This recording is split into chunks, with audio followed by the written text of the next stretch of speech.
Welcome back to Affirmations. I want to thank my subscribers and those of you who are returning, as well as those who are new subscribers. Welcome and thank you so much. I really do appreciate it. Please continue to like, share, and subscribe. It will help my YouTube channel grow. So today, as you can see, I'm in a different place, right? I'm actually at my sister's massage spa. And basically today is going to be a conversation with my sister. A lot of times we always kind of sit back and I'm always, sometimes, I'll bounce ideas off of her. And so I'm going to get into kind of what we're going to be talking about, but we're going to start off with our saying, death and life are in the power of the tongue, and they that love it shall eat the fruit thereof. Have you been feeding yourself fresh or rotten fruit? We always want to make sure we're feeding ourselves fresh fruit, minding the self-talk that we do with ourselves, as well as what we speak, as well as what we speak about others.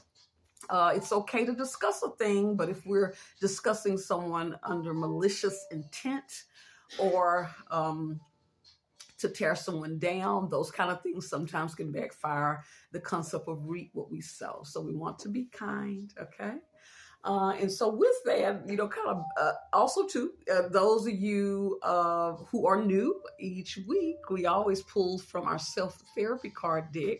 Again, we are using these for the purpose of the healing of our people, the descendants of the slaves. Yes. A lot of times, again, there's been a lot of damage that's done that still plays out today. And so we are doing this for our healing so we can progress as a people, okay? Also, too, encouraging everyone to get the book called Post-Traumatic Slave Syndrome, America's Legacy of Enduring Injury and Healing by Dr. Joy DeGury. Okay, we've heard of PTSD, never heard of Post-Traumatic Slave Syndrome. Very important book to get so you can understand how we're still being affected today, okay? And so back to kind of what I was telling you guys, I got my sister on here today just to kind of bounce some ideas. Mm-hmm. Say hello to the people. Hello, people. And so one of the things, I was telling her, I said, it seems like we always are pulling the relationship card, or we always get the love life, okay? You're the famous love life cards, right? We always get this deck. And again, what do we say? We said that, of course, we would get these decks because we do feel like that's not an accident. I think spiritually, that's a reason why we're getting that deck. When you start looking at the relationship between a male and female, again, that is the cornerstone of a nation. If you can destroy that relationship, you destroy a people, okay? Mm-hmm. But we tend to get some of the same cards. And so I was telling her, I said, a lot of times I'm, approaching it from a different standpoint. I start thinking, don't know which other way to look at that or whatever. And she had an interesting concept. I'll say, you're going to have to get on here and share this with me. So one of the ones that I thought was, very good that we always get, we've gotten this one about 2 or 3 times. It says, am I a jealous type? Does it get in the way of my relationships? Why am I like that? Did something happen to me? What could be the root of my jealousy issues? And one of the things we always talk about that I've kind of presented to us as a group is looking at this from the standpoint of within a relationship and mates normally being either jealous of each other or one jealous of the other for different reasons, and sometimes how that plays out. And sometimes something as simple as someone wanting undivided attention all the time, and anything that the mate may find joyful, it being taken away or destroyed, or there being a conflict in a relationship over something, sometimes simple things, okay? And so, so I'm curious your thoughts on this one. Mm-hmm. What else could you add to this? Well, we went over some of the cards, and as I was looking at them and as I was internalizing them, I was talking about deep-rooted issues. Sometimes we have deep-rooted issues, or it could be interpreted a different way. Maybe it could be things that we're dealing with in the form of trust issues, that it's not that a person is trying to be on such a vibration as jealousy, but maybe we have been um, conditioned with um, maybe trust issues or something in along that vein. So it comes across as being jealous, but it could be something more along the lines of you're needing, or that other person is needing to prove themselves. But we do have to be cautious of that in along that vein. Yes, we don't want to repeat the same mistakes, but it's not that you are particularly jealous of an individual, but are you going to?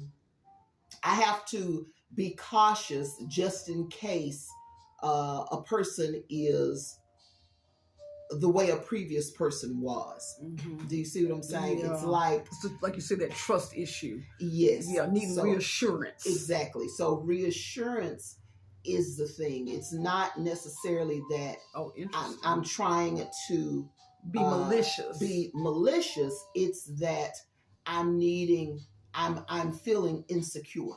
Mm-hmm. Or I'm needing, and this is something that you might even talk about on the front end with a partner. It's okay, coming into this relationship, I have things I have to work on, because guess what? Everybody have things that they need to work on and work out. Mm-hmm. Does that mean that you avoid a relationship because you need to be perfect before you get in a relationship? No. Okay. Because to me, the ultimate elevation is man and woman. Mm-hmm. So it's one-on-one creates one. It should create more oneness, more wholeness. So it's nothing wrong with being single or anything like that. Mm-hmm. But being in a relationship furthers you on a different trajectory. It can mm-hmm. even take you to a different height or even a higher height because of the lessons learned. So going back to this jealousy thing, it's at the start of relationships, being able to communicate. Exactly. Being able to communicate that I am at this place and I'm aware that I'm at this place. My goal is not to bombard you with hurts that I have had, mm-hmm. but just understand that when we are together, you might see some signs. People call them triggers or whatever. Teach your partner to know your signs. Oh, okay, sensitive areas. Exactly, so that they can give you reassurance. Mm-hmm. Could it be a tiring thing? I don't think so. If that's the right person for you, because you're there to elevate each other. But so the beauty of it is the person being able to communicate openly. Like, this is a sensitive spot. Uh-huh. If I see you do these things, my brain goes here. Yes. So I'm needing you to do A, B, or C. Yes. So if you could just be patient with me, but that's just what I need. Yes, yes. And you're saying if you're with the right person, then that person won't get upset, won't be agitated. Exactly. They will lovingly go, okay, I can do that. Exactly. Or they even might be able to bring different insights. Again, my premise is that one-on-one creates a wholeness. Okay. If it's healthy. If it's healthy. But so that's if you equally yoked. Exactly. Not using your so-called quote unquote shortcomings, because I don't know that I believe that either. It's life lessons or experiences that help us to be compassionate, help us to be able to share all of these things. So to be patient. So partner, should they get tired? I don't feel that they should. I feel that they could even bring a different insight. Maybe they say, well, I do see this could be an issue for you. You're saying that you need a hug when I see you like this. Okay, I'm going to give you a hug, but can I interject and say that I'm also noticing this in a loving way? And it even helps you be able to work out something that you might not even have known that you have had. So sometimes these basic communication things are, jealousy is a low vibration thing, just like people don't know it.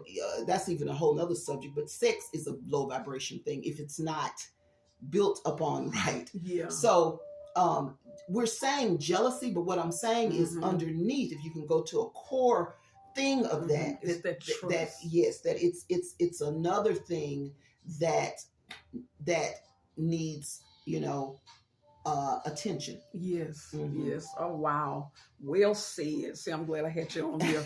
See, okay. So here's another one that we always get, guys. Remember this one? I think we've gotten this 2 or 3 times. Am I a giver or a taker in a relationship? Do I give too much? Am I too selfish? What are some mistakes I've made in past relationships or in my current relationship? And am I still making the same mistakes? Now, I feel like sounds pretty self-explanatory. We've talked about that. And kind of looked at that. Do you see any other takes on that? Or Yes, because again, what normally uh we have been taught, whatever religion that we are in, we have been taught not to be selfish. And I would say to that, just by nature, we're talking about our people. Yes. Just by nature, yeah, you have some people that may have more traits than the other, but as a whole, as a collective, we are givers.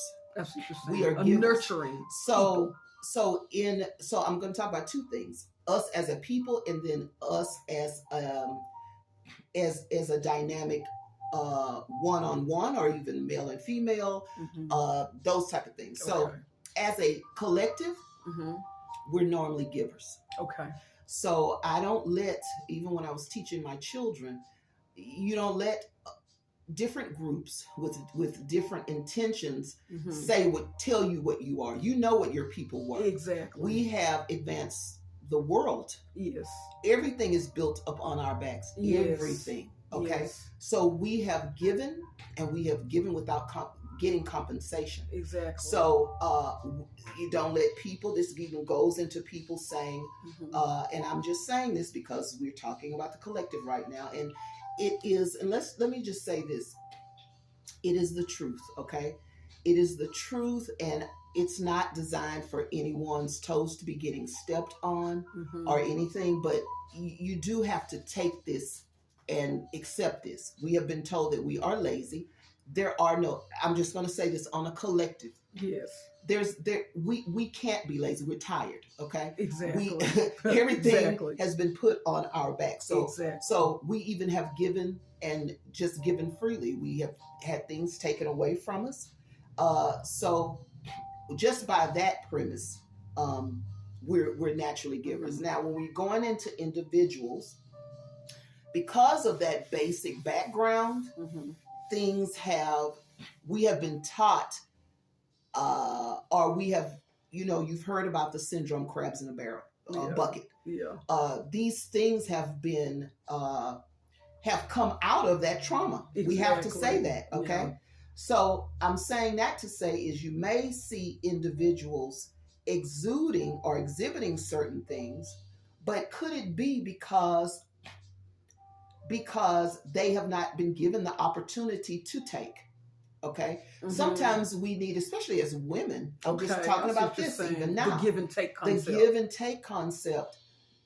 We need to learn, because we do give, but we need to learn also how to take, and how to receive. Yes. How to receive. And healthy take. Exactly. And we need to watch, because it's always about proving. Why? Because we're always on guard. We're always, as a people, as a collective, we're always cautious, as we should be. Yes. You should not, let me just state, you should not be going through life thinking that everything is for you.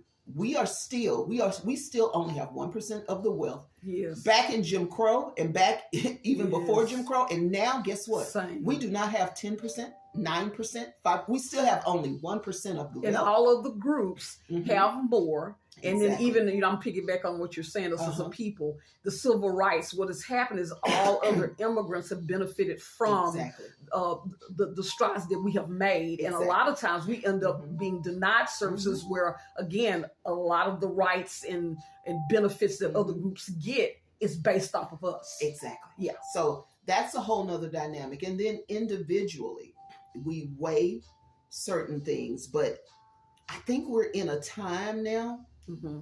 I think we're in a time now that, and I'm even talking about even people, I'm talking about all of us, but I'm even talking about people who may have been conditioned to be takers even. Yeah. Because my spirit still says that it comes out of lack. That maybe I you see need what you're more. saying.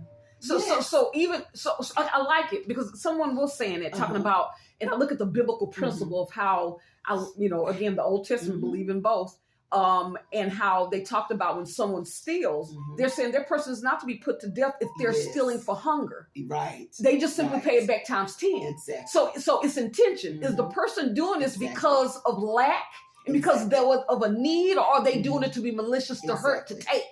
So, my mind, I'm looking at that type sort of thing. Now, what we do have to work on is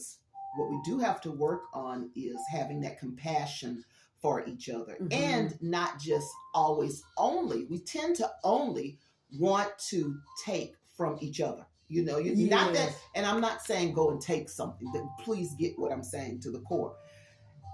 But the point is, we've been taught to abuse ourselves. To require, we don't require of other groups. Exactly. We don't require. We don't have standards. That's a great way to say it. Yeah, that's a great way to say it. We don't require. We don't, and we're harder on each other. Yeah. We'll have unrealistic requirements, and we will abuse to where they become abusive, and we will label each other even and say they were bad growing up, or they were this, or they were that, not really understanding what these core issues were. And then just even speaking about givers versus takers, yes, we know that there's depending on what religion you are, there's laws, okay, but there's also universal laws. Yes. So we know when we give, we receive. Okay. Yeah. So you should know basic stuff, that you shouldn't just take, that you should at least be balancing a thing. Yeah. So try to focus on that universal law that, the Most High, however you want to say it, has put out there for the betterment, of mankind. Exactly. It must be an equal exchange. If you are a giver, it is appropriate for you to require to receive. Exactly.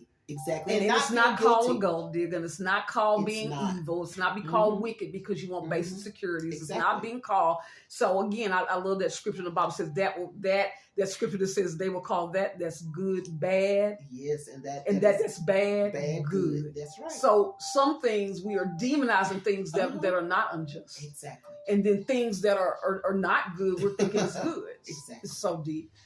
Wow, guys, we had a good one today. Oh, I so appreciate you coming on here and kind of shedding your knowledge, y'all, honey. When I tell you, we love a sitting and a talking and a process and a philosophizing. That's what we do. I love it, to sit and really analyze things, and so it's wonderful. Thank you for sharing your beautiful mind with us. Okay, you're welcome. Is there any last words that you'd like to share? Last words. I know that there's a lot of things that are going on. There's a lot of things that are going on in the world. Understand that you're still expected to live. Okay. Live. Do your day-to-day. Try not to abuse the earth. Try not to abuse each other. Okay. And try to make a mark and be relevant so that someone can learn from you. It's about passing it on. It's about passing it on, and understand that the things of the world will take care of itself. Yes. Things have to play out spiritually. Things have to play out cosmically. Yes.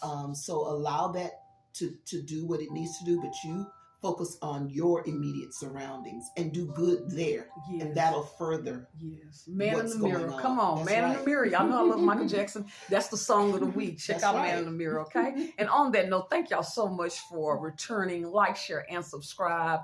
And until next time, I'm trying to get my ring and my bracelet, y'all. I'm trying to be cute. Bye. Bye.